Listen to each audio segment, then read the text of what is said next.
Hello everyone, this is Dr. Vishal Trivedi from Department of Biosciences and Bioengineering, IIT Guwahati. And what we were discussing about the different properties of the enzyme in the course Enzyme Science and Technology. And in the current module, we were discussing about how you can be able to measure the enzyme activity. So if you recall, we have said that, or we have in fact discussed that enzymes play a crucial role in two different pathways. Either it is the anabolic pathway or the catabolic pathway.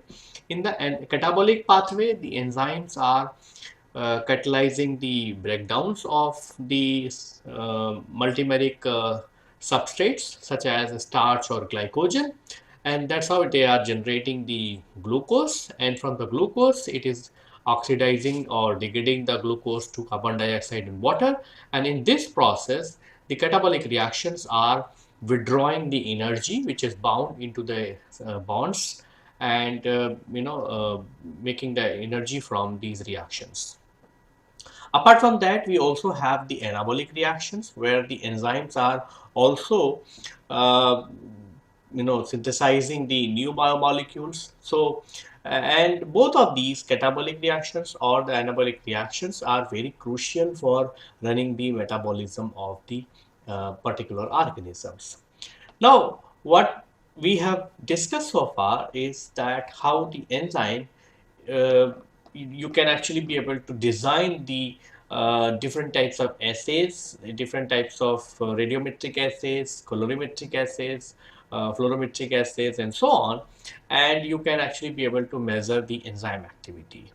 But the question comes that how you can be able to study the enzyme kinetics or how fast an enzyme is actually forming the product. So in the today's lecture, we are going to discuss about the enzyme kinetics and how you can be able to determine the different types of enzymatic parameters and how you can be able to compare even the two different types of enzymes. When we talk about the enzyme kinetics starts by the enzyme when it recognizes the substrate and it's forming the enzyme substrate complex, and then that enzyme substrate complex make the rearrangement of the bonds, and that's how the it forms the enzyme product complex, and then ultimately since the product does not have the much affinity, it is actually going to be released from the active site. So what we have is we have the enzyme which is recognizing a substrate, and in this process it is forming the enzyme substrate complex. As soon as the enzyme substrate complex is formed, it is actually going to be get fractionated into the two pathway. One, it is actually going to be fractionated that the enzyme substrate complex is going to be broken down into the enzyme and the substrate. And the second pathway is that the enzyme substrate complex is actually going to be form the enzyme plus product, right? This product is actually was the readout when we were talking about the enzyme assays, right? And while we were discussing the different types of methods to measure this enzyme assays, you can be able to say, okay, what is the enzymatic activity at that particular moment. But when we talk about the enzyme kinetics, we have to see what are the different types of kinetic parameters which are going to happen. Now, once the enzyme is actually going to be released, this enzyme is actually going to come back into the this state, right? And that's how it is actually going to participate into the another round. And that's how these cyclic events will continue, and that's how you are going to have the large quantity of the product which is going to be accumulated. Now, the major question is in the enzyme kinetics is that imagine that the enzyme is interacting with the substrate and it is having the rate constant of K1 with its which is catalyzing, and then it is forming the ES. Now, when you have the breakdown of this ES, you can actually have the K minus 1, right? And that is actually going to denote the rate constant for the ES breakdown into the E plus S. Whereas this can be K2, which is actually going to be the breakdown of or the conversion of ES into the enzyme plus product. Now, the first and the most important question is that if you want to calculate or if you want to study the enzyme kinetics, you have to actually measure the concentration of the enzyme substrate complex, right? An enzyme substrate complex, measuring the enzyme substrate complex is the bottleneck of the enzyme studying the enzyme kinetics, right?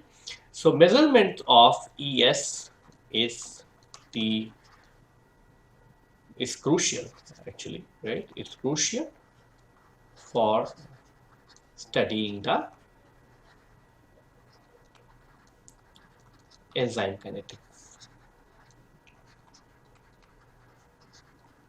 Now the question comes how you can be able to measure the enzyme substrate transition state, right? Or the enzyme substrate complex formations. Because the timeline of the half-life of this particular complex is very small, right? And that's how you cannot be able to do any kind of the analytical methods. So you cannot actually isolate this enzyme substrate complex, or you cannot actually trap the enzyme substrate complex so that you can be able to measure, right? And that's why if you cannot measure the enzyme substrate complex, you have to make the different types of assumptions and different types of assumptions to measure the enzyme substrate complex. But before getting to detail of these issues, let's understand that in this particular discussion, what are different types of symbols we are actually going to use so that it is easier for you to follow the content. What we are going to say is when we are going to say E, it is actually going to enzyme. When we say E bracket, it is actually going to denote the enzyme concentration. When we say E and ET, that is the total enzyme, okay, total enzyme. When we say ES, it is actually going to say the enzyme substrate complex. When we say ES in the bracket, it is going to call as enzyme substrate complex concentrations. PQR are the letters which are actually always being used for denoting the products, whereas the ABC can be used for the substrates. Then you can also use the IJK, that is for the inhibitors. And then you can also use the K, which is for the rate constant.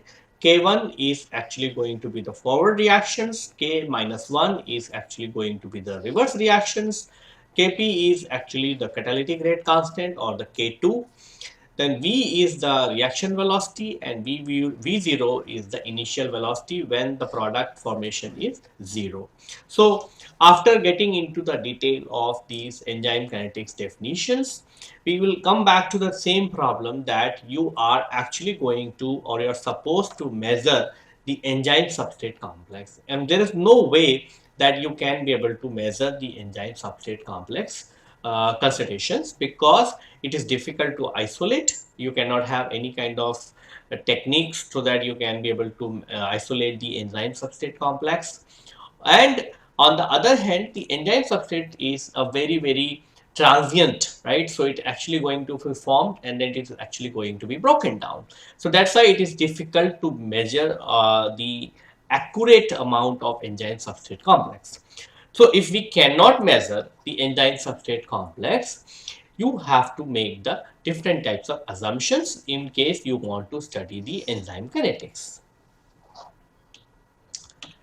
So we have two different types of assumptions. One is called as the rapid equilibrium, which is the assumption being made by the Henry Michaelis Mendel, and the second is the steady state assumptions, which is being done by the Briggs Haldane.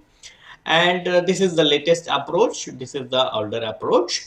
So what is the rapid equilibrium? In the rapid equilibrium, the early components of the reactions are at equilibrium, permits one to express the enzyme substrate complex in terms of the enzyme concentration, substrate concentration, and the Ks, which is an equilibrium expressions.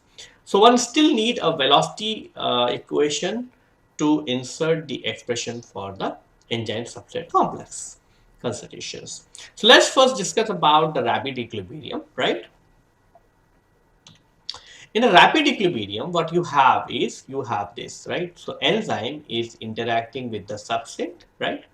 and then it is actually going to have the forward reaction, which is going to be responsible for the formation of the enzyme substrate complex, and the rate constant for this is actually going to be K1. Then this is actually going to be broken down into the enzyme plus product, right? And this is going to be called as K2. Now, enzyme substrate is actually going to be broken down into the enzyme and substrate, right, at the equilibrium, right? So it is actually going to have a rate constant of K minus 1. Now, E, S, and ES. So as soon as you start the reactions in the initial time points, the ES and ES are equilibrate, right? So it's actually going to have the equilibrate very rapidly, right? Compared to so it's going to equilibrate very rapidly, right? So at the initial time points, it's ES and ES are actually going to be under the equilibrium, because there will be no product which is going to be formed rapidly compared to the formation of E and P, right? So until the E and P is not being formed, the E, S and ES are actually going to be under the equilibrium. That's why the velocity of this reaction is going to be called, or velocity of this reaction, like uh,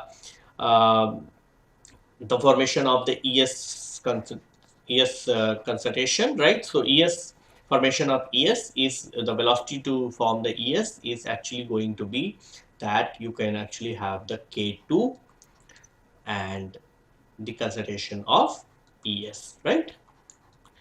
So this is called as equation 1. Now, you know that the total enzyme, so the total enzyme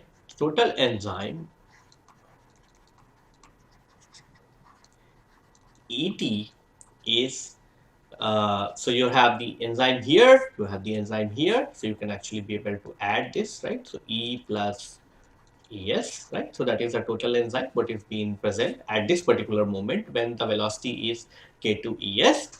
So if you, and this is equation number 2.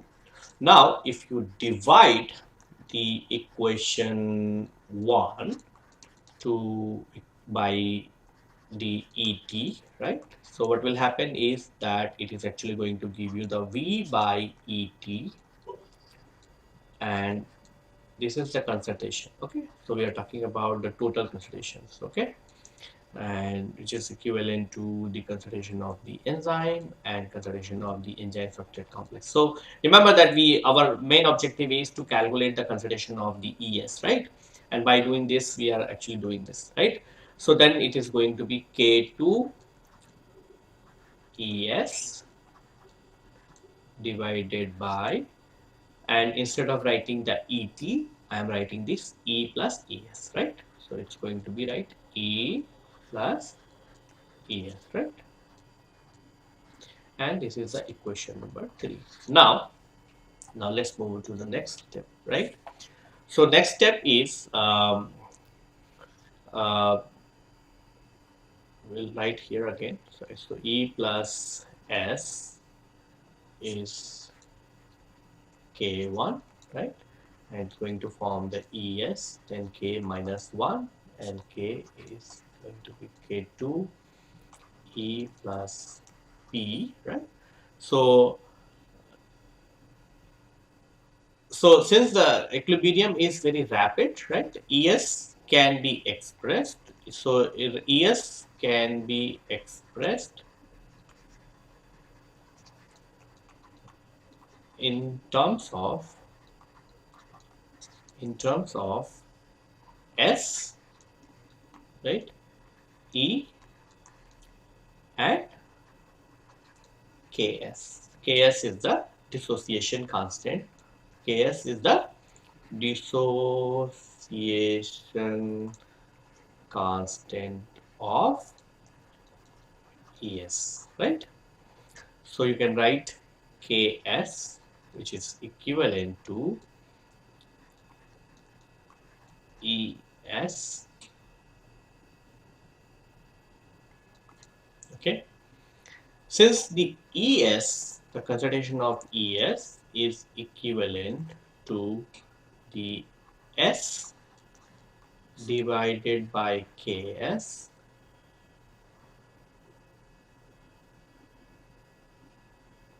into E, right? Okay. Uh, so this is going to be the equation number 4, right? And if you substitute the value of ES into equation 3, so remember the equation 3 here, right? So this is the equation 3, right?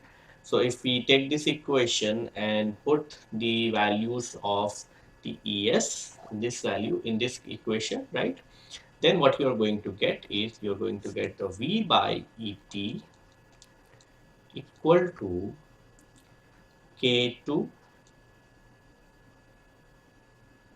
Bracket में S by Ks into the total enzyme concentration of E, right? Divided by E plus S by Ks into E, right? And in this, the E is actually going to be cancelled out, right? So ultimately, so this is equation number 5, okay? And in this, you will see that the E can be cancelled out from this, right? And ultimately, this is going to be equation number 6. Now, once you have this, you can actually be able to say this, right? V is equal to V by K2 ET, okay, which is equivalent to, so if you cross multiply both the side by K2 and cancel out E on the right side, it is actually going to give you the V by K2 by ET, that is equivalent to S divided by Ks divided by 1 plus S by Ks, okay? And if V is equivalent to Kp into Es, right? Then Kp Et is going to be the Vmax, okay? Because the enzyme is going to be get saturated at this particular level. So this is the equation number 6. This is the equation number 7. So now if you take the equation number 6 and 7 and you will put all these values, then it becomes V by V max equivalent to S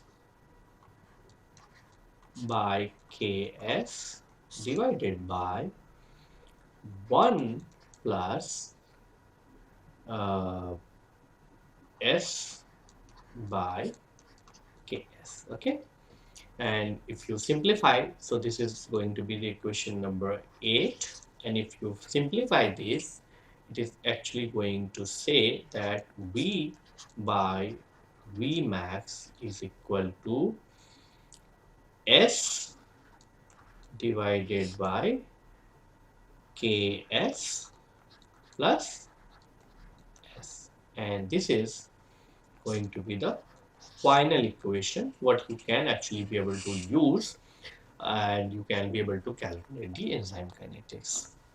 Now, if this equation has a lot of significance because this equation can give you the many types of answers, right? Remember that in this particular equation, you can be able to still be able to calculate the enzyme velocity. You can actually do a lot of calculations, but there is no term of ES. So we are actually get rid of this ES term simply by expressing the ES in terms of the S, ES, and SE and other kinds of parameters. Now let's see how we can be able to use this equation to understand the different aspects of the enzyme kinetics. So if you take the plot, you take the time on one angle and the concentration of the different species, right? So if you take the concentration on this side, what will happen is that your enzyme, so first talk about the concentration of the substrate, okay? Now, substrate is going to be very high in the beginning, right? And then ultimately it is actually going to come down, right? Because the substrate is going to be utilized, and that's how the substrate. So substrate concentration is going to be very high, right? Whereas it is actually going to be come down, right? And ultimately it is going to be around to zero. Similarly, for the product, like if you see the product, so at this particular time, the product is going to be zero, but as you are actually going to increase, it is actually going to increase, right? So this is here, the product is going to be the maximum, and where the place you see, this is the curve of the substrate, this is the curve of the product, and you see the intersection, right? At this intersection, the concentration of the product is actually going to be equivalent to the concentration of the, so concentration of the substrate is equivalent to the concentration of the product. Let's also see how the enzyme is actually going to be get fractionated. So okay, so initially you are going to start with this amount of enzyme, which is actually going to be the total enzyme, and that is going to be the enzyme only. Now, as the reaction will proceed, the enzyme is actually going to be get fractionated into the three species. It is actually going to be E, which is the plain enzyme. It is going to be ES, and it is also going to be the EP, right? And you'll see that the initially the enzyme is going to be total enzyme, right? Which is like this, and then it is actually going to come down, right? And that reduction in the enzyme is actually going to be used up in terms of the formation of the enzyme substrate complexes, right? So this is the curve for the enzyme substrate complex, right? But at this point, the enzyme substrate complex formation and the conversion of the enzyme substrate into the enzyme is also going to be the same, okay? So this is all about the simple reaction and how the modulation or the dynamics of the different types of species which are involved into the enzyme reactions are going to be changed. Now let's go to the next approach. The next approach is called as the steady state Briggs-Haldane approach. So shortly after the reaction starts, when the ES is actually going to start forming, would reach a steady state, and this would close to the equilibrium level, okay? So the steady state assumptions are more accurate. They are actually going to give you the better picture of how the enzyme is actually going to catalyze the reactions, okay? So what happen is that we'll write again the same reaction, right? So we'll write the enzyme plus substrate, then it is actually going to form the enzyme substrate complex, and then it is actually going to form the enzyme plus product, right? And then you will also have the breakdown of the enzyme substrate complex, and the rate constant for this is going to be K1, rate constant for this one is going to be K minus 1, and this is going to be K2, right? And if now you can imagine that if the rate of ES formation,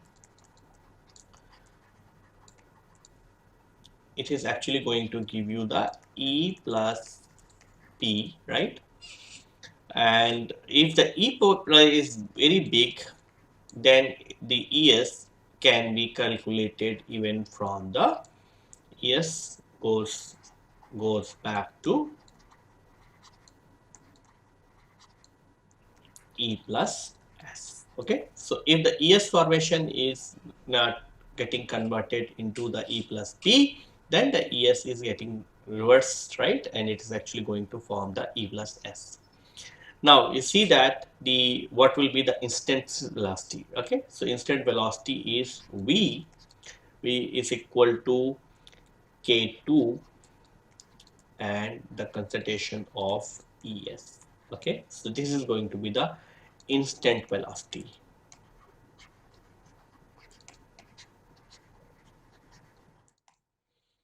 Now this is going to be the equation number 1, right? And you know that the et is going to be e plus es, right? So, and you know that at the steady state concentration, the concentration of es is going to be the constant, right? So at steady state means the es, how much es is forming, the es is getting breakdown, right? So this means the es is actually going to be under the equilibrium, which means the rate of es formation is equivalent to the rate of es breakdown, right? And this means d es by dt is going to be 0, which means it is not going to change, right? So there will be no change in the rate of formation, right? And the rate of es formation is going to be the equivalent to the rate of es breakdown. Now, taking this into the account, you can be able to calculate, or you can be able to derive the kinetic equations. So, what will be the rate of es formation, right? So, you know that E plus S giving rise to ES, right? That is the rate of formation, right? So we can write, so this is going to be the equation number, so this is K1, right? So this is going to be called as equation number 3, and the rate of ES breakdown, that is going to be ES giving rise to E plus P, and that is going to be calculated by the Kp, right? And Es giving rise to E plus S, and that is going to be calculated or catalyzed by the K minus 1, right? So if you write the rate of Es formation, so that you will write equal to K1 and the concentration of E to the concentration of S. Okay, so this is the rate of formation, right? Because you can actually have the K1. So this is going to be the velocity. Then rate of ES breakdown is going to be this and this, right? So you can write K minus 1 ES plus K2 ES. And if you want, you can take the ES common, right? So it becomes K1 plus K2. So that is the K1, K2. And this is going to be, so this is going to be the, so this is the equation number 4, this is the equation number 5, this is going to be the equation number 6, and this is going to be the equation number 7. Okay. So we know that the rate of ES formation and rate of ES breakdown. Now you can just make it equal to each other, right? So rate of ES formation. So at a steady state, rate of ES formation is going to be equivalent to the rate of is breakdown, right? So just right here, right? So K1 ES is equal to K minus 1 plus Kp and rate of ES, concentration of ES, right? Now, this is going to be the equation number 8. Now, if you solve the equation number 8 for ES, right, then the ES is going to be if you solve this equation, the ES is going to be K1 ES divided by K minus 1 plus Kp, right? Now, K1 plus Kp upon K1. So, this one, right? So, K minus 1 plus Kp divided by K1 is going to be called as Km, or it is called as Michaelis Menten constant. Okay, this means you can actually be able to use this instead of this, right? And you can be able to calculate, right? So if you put all this, you will get this. Okay, so you will get the V by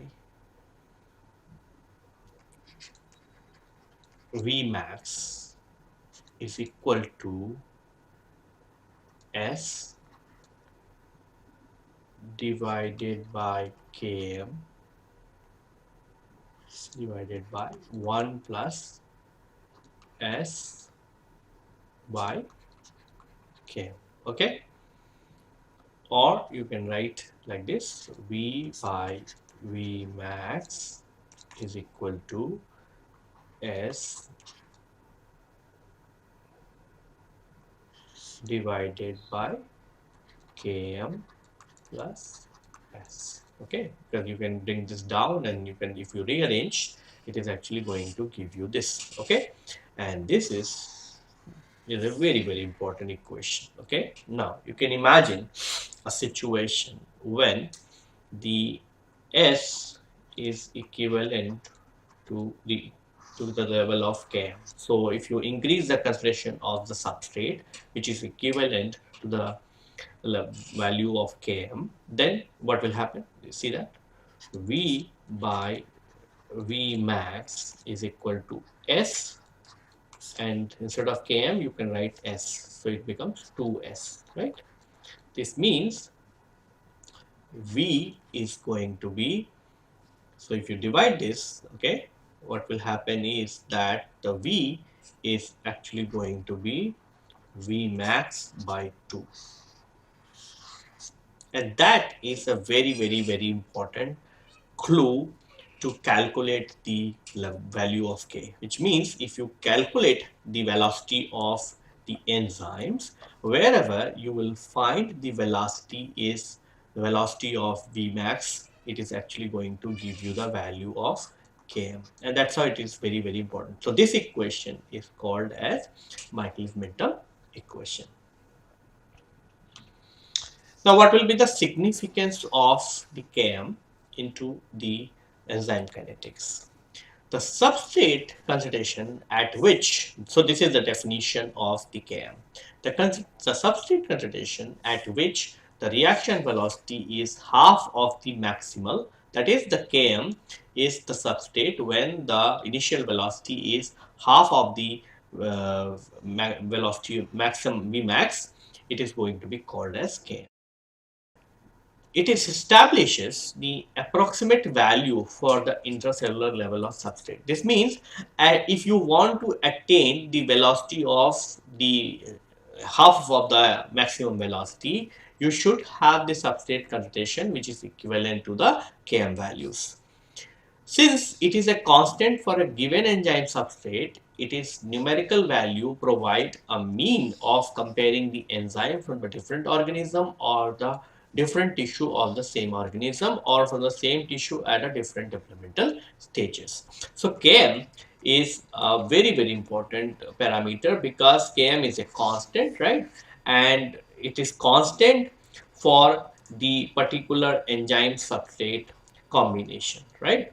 So that's why Km is a very good parameter to compare the same enzyme from the different sources, same enzyme from the different organisms, and even the same enzyme under the different developmental stages. Like for example, if you talk about the lactate dehydrogenase, right? So that LDH is an enzyme which is present in the liver, it is present in liver, blood, it is present in the heart and other places. But the activity of the LDH is different in the different activities, right? So you can be able to calculate the Km of the LDH, and that is actually going to give you a significance in terms of who is going to be more active and who is going to be less active. Because if the Km is lower, it is actually going to be a better enzyme. Km can be altered by the ligand binding, which is a one way of enzyme regulation, right? So it's not like the Km is constant. It can be altered when you alter or when you make the modifications into the enzyme. If the Km is known, the assay condition can be altered so that the substrate concentration is going to be above to the Km so that the Vmax can be determined, which is a measurement of the total enzyme. It indicates the relative suitability of the alternate substrate for an enzyme. The substrate with the lowest Km has the high affinity for the enzyme. The best substrate has the highest Vmax by the Km ratio.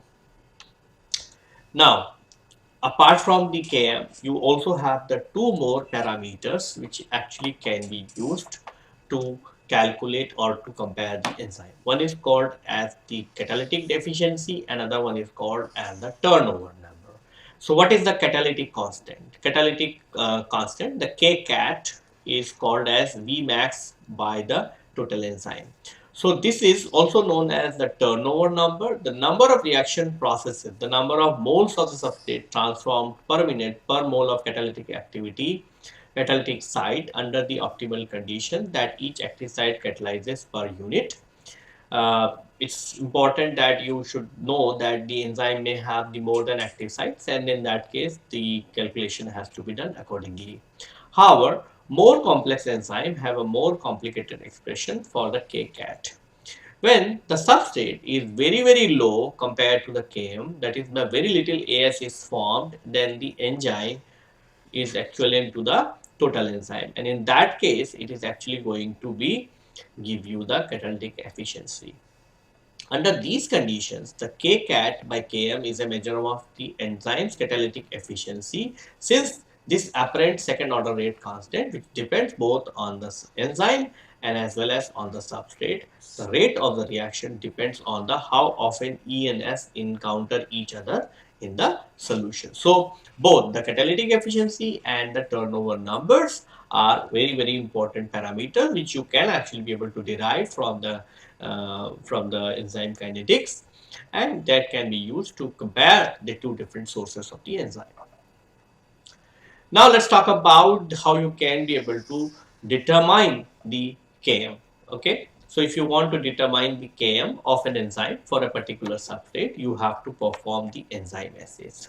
So in this particular examples, what we have done is we have taken an example of a protease assay where we are actually going to provide the substrate to the protease, and we will perform the protease assay, and at the end we are actually going to calculate the Km of the substrate for the enzyme. So what is the principle of this particular assay? So in this assay, the casein, which is a protein, is act as a substrate, when the trypsin, which is actually a protease, so this is actually an enzyme, this is the substrate, digest the casein, the amino acid tyrosine is liberated along with the other amino acid and peptide fragment. And then you can, since the tyrosine is being liberated, you can actually be able to use the Folins reagent to detect the free tyrosine just between, and it is actually going to give you the blue color reactions, and you can actually be able to measure that using the colorimetric assays, and it's going to give you the blue color, right? You can imagine that if the more tyrosine is released from the casein, the more chromophore are generated and the stronger the activity of the protease. So what you can do is you can calculate the absorbance values generated by the activity of the protease and compare it to the standard curve, which is generated by reacting the known amount of tyrosine with the Folin circulate reagents to correlate the changes in the absorbance with the amount of tyrosine in the micromoles. From the standard curve, the activity of protease sample can be determined in terms of the units, which is the amount of micromoles of tyrosine equivalent released from the casein per minute. So the activity what you are going to determine, it is actually going to be calculated in the units per ml, that is the micromole of tyrosine which is going to be released, and you can use this formula to calculate the units. If you want to do this experiment, what are the different types of reagents are required? So you require the trypsin, which is actually the protease. You require the buffers. So you require the phosphate buffers. You require the casein. You require the TCA. You require the Folin circulate reagents. You require the sodium bicarbonate, enzyme diluents, and then you also require the L-tyrosine, which is going to be the standard. And how you're going to perform this, so you're going to follow this particular procedure, so where you are going to incubate the casein with the enzyme and other kinds of reactions, and you are going to follow these particular reactions, and then ultimately you are going to have the the tyrosine standard curve. So you are going to run the tyrosine standard curve, and that's how you can be able to calculate the amount of tyrosine which is going to be liberated in every reaction what you are going to perform, and ultimately you can be able to plot that in terms of calculating the Km values. Now, the result what you're going to get, so the concentration of tyrosine present in the sample calculated from the experiment is going to be this, and you can actually be able to use this to calculate the activity of trypsin. According to this, it is actually going to be this, right? Now, how you're going to calculate the Km values? So Km, actually determination of Km by using this kind of data is having, you can have the two options. One, you can actually be able to do the Michaelis-Menten curve, and you can be able to calculate the Km values, or you can actually be able to have the line Gerber plot. So when you are actually going to plot the initial velocity versus the supernatant, it is actually going to give you the Michaelis-Menten curve. So what you're going to do is you're going to do the substrate concentration on the x-axis, and you're going to plot the velocity on the y-axis. And when you are going to do this, what you are going to see is you're going to see that the initially the velocity is going to be logarithmic linear, and then ultimately it is actually going to form the plateau, right? Because with time, with the increase in substrate, it's not going to increase, because now at this particular stage the enzymes are saturated, right? And this is actually going to give you the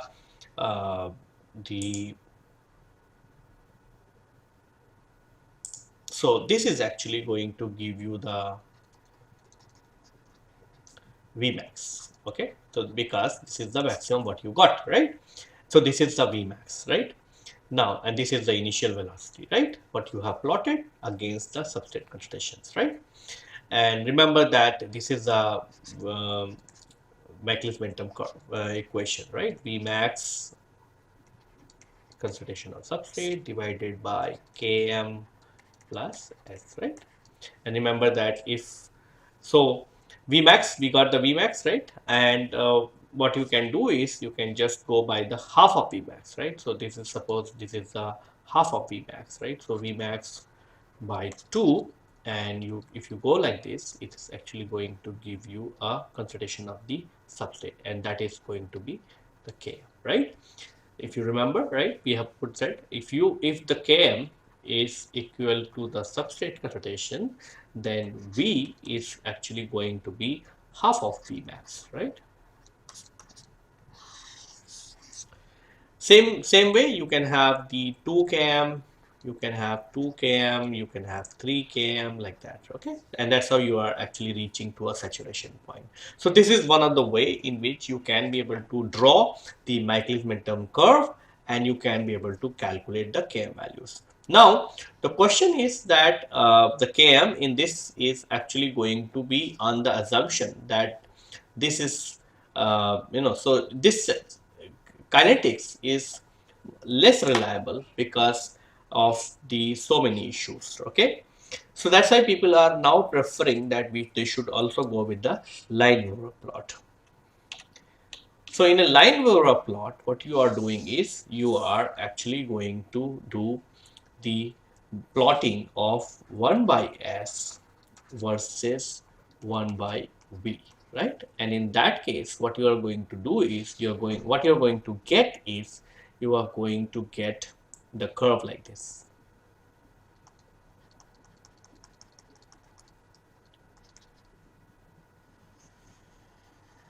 Okay, because remember that in this particular curve we are actually making the assumption of Vmax simply by going with the saturation curve, right? But that may or may not be correct, right? So in that case your calculation of the km is not going to be accurate, and to make the things more accurate, people are going with the line Weaver plot where you are not going to have any saturation, and this is the point where it is actually hitting the y-axis is actually the 1 by Vmax. Okay, and this is the 1 by Vmax, and if you have the different time points, right, different conditions, right, of the substrate, you are actually going to have these values, and when you extrapolate this curve, it is actually going to hit the x-axis. So x-axis, this is the y-axis, and this is the value what you are going to get 1 by minus 1 by km. Okay, and if you if you take this value, and you can be able to calculate the km values. So if the substrate is at 0.5 km, right, it is actually going to give you the maximum saturation, maximum point. Whereas for the slope, you can be able to calculate the km by Vmax. Okay, and that is also a very, very important parameter to compare the two different types of enzymes. So to explain you much in detail how you can be able to do the protease assay, how you can be able to use that data to calculate the Michaelis Menten constant, we have prepared a small demo clip, and in this clip the students have explained you that how you can be able to calculate the Km from the velocity data. Hello everyone, this is Ina Dodwani from Malaria Research Group, IIT Guwahati. Today in this video, we will be performing protease assay using casein as substrate.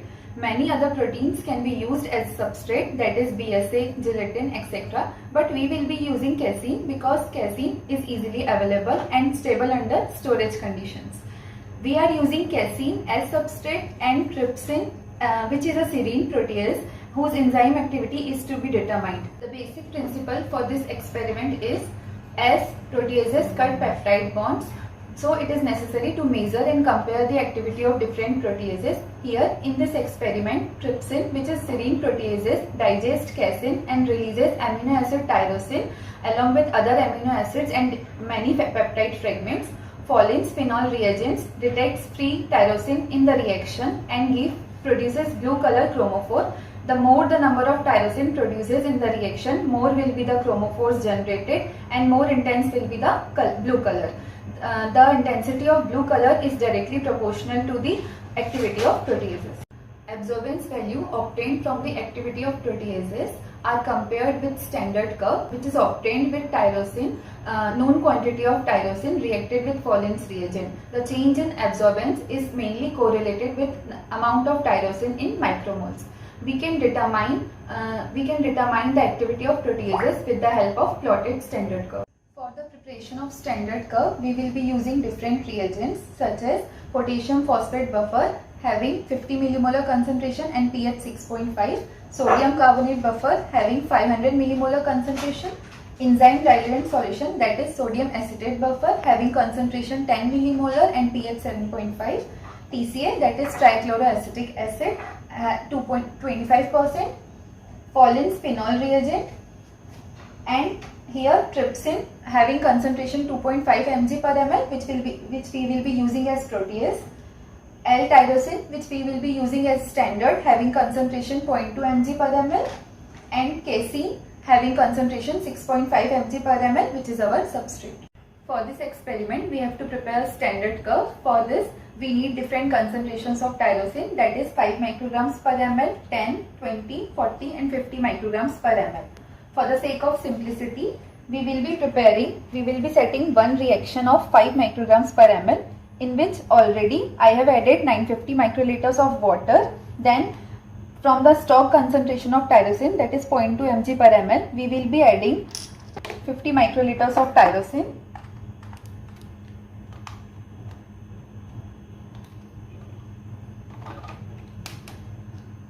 Then for setting the reaction, sodium carbonate and Paulin's reagent is to be added. Sodium carbonate is added to maintain pH, which can be changed due to this Paulin's reagent. So now we will be adding 1 ml of sodium carbonate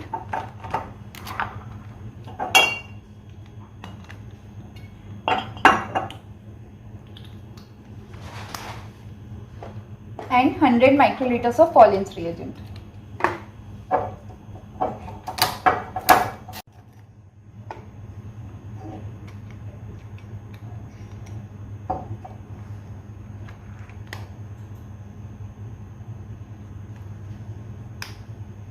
Okay, now as we have set the reactions for different concentrations of tyrosine, now we will incubate it at 37 degrees Celsius for 30 minutes. We have prepared different concentrations of casein as we have prepared for L-tyrosine. Casein is prepared with the help of stock solution 6.5 mg per ml, which is prepared in potassium phosphate buffer. Different concentrations of caseins have been prepared from 0 mg per ml to 6.5 mg per ml. Now for setting reaction, in 6.5 mg per ml, we will be adding trypsin, that is 100 microliters of trypsin. Same amount of trypsin is added in all the appendraufs, and now all these appendraufs are kept for incubation for 30 minutes at 37 degrees Celsius.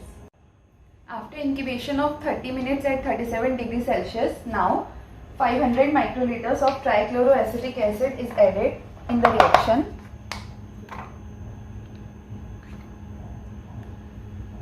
This trichloroacetic acid is added to stop the reaction of substrate and protease. Now 100 microliters of enzyme diluent solution is also added in the reaction. This enzyme diluent solution is added to dissolve the solid proteases, and now these all appendraufs are kept for incubation at 37 degrees Celsius for 10 minutes. After incubation of 10 minutes, we have performed centrifugation at 10,000 rpm for 10 minutes in order to settle down the pellet obtained due to the protein precipitation caused by trichloroacetic acid. Now from this appendrauf, we will collect 200 microliters of filtrate.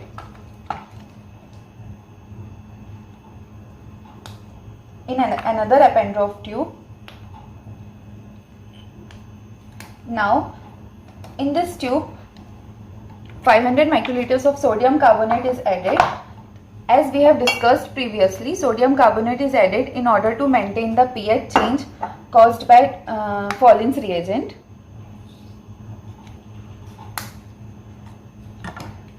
Now 200 microliters of Paulin's reagent is added.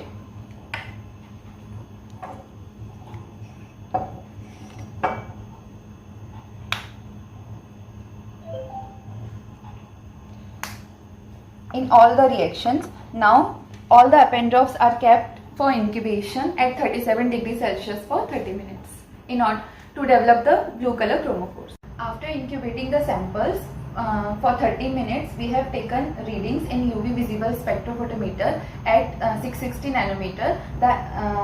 Then we have observed that absorbance values were increasing with increasing concentration, as well as blue color intensity was also increasing with increasing concentrations of both standards as well as casein protease assay samples.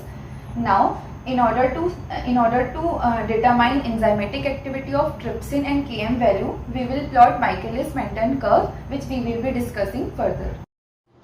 After completing the experiment, now we are going to plot calibration curve for tyrosine standards. Here are the different concentrations of L-tyrosine from 0 micrograms per ml to 50 microgram per ml. The absorbance value which were taken in triplicates at 660 nanometer in UV visible spectrophotometer are shown here. Firstly, we have calculated average of different absorbance as shown here, and corrected absorbance has been calculated by subtracting absorbance of blank, that is 0.096, from all other absorbance values. Then a standard graph is plotted by taking absorbance at y-axis and concentration of tyrosine standard at x-axis. Here we are getting R square of 0.8831. Then amount of tyrosine in micromoles has been calculated by using this formula, that is concentration upon molecular weight of tyrosine into volume of sample. Here molecular weight of tyrosine is 181.19 grams per mole. Now coming to our main experiment, that is protease assay between casein and trypsin. Here we have taken casein as substrate and trypsin as our protease. As after the completion of reaction, tyrosine is liberated from substrate casein. To determine the concentration of liberated tyrosine, we have taken absorbance values in triplicates for reaction mixture and calculated the corresponding concentration using standard curve plotted before. The amount of tyrosine is calculated in terms of micromoles. The amount of tyrosine, this tyrosine is calculated in terms of micromoles by using this formula, and activity of enzyme, that is trypsin, in units per ml has been calculated by using the formula, that is micromoles tyrosine equivalents released into total volume of assay upon volume of enzyme used into time of assay into total sample taken after filtration. Here total volume of assay was 1.1 ml, volume of enzyme used was 100 microliters, time of assay was 30 minutes, and total sample taken after filtration or centrifugation was 200 microliters. Now to plot Michaelis-Menten curve, all the required parameters are summarized here. So I am going to copy these values from here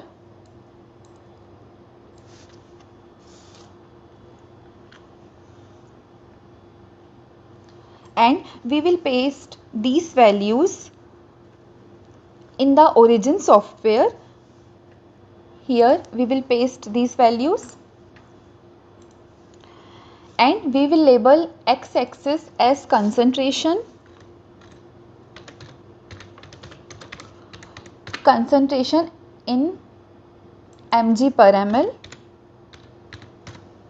and we will label y-axis as activity,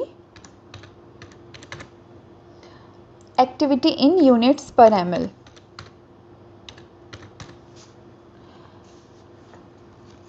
Now we will plot the scatter graph from here. Here is the scatter graph. Firstly, scale can be corrected before analysis of the graph. We will make it 0. We will do the same with y-axis also. Okay. Now for the analysis, we will go to analysis, fitting, non-linear curve fit. A dialog box will open in which we have to set parameters like category we have to set enzyme kinetics, function we have to set Michaelis-Menten,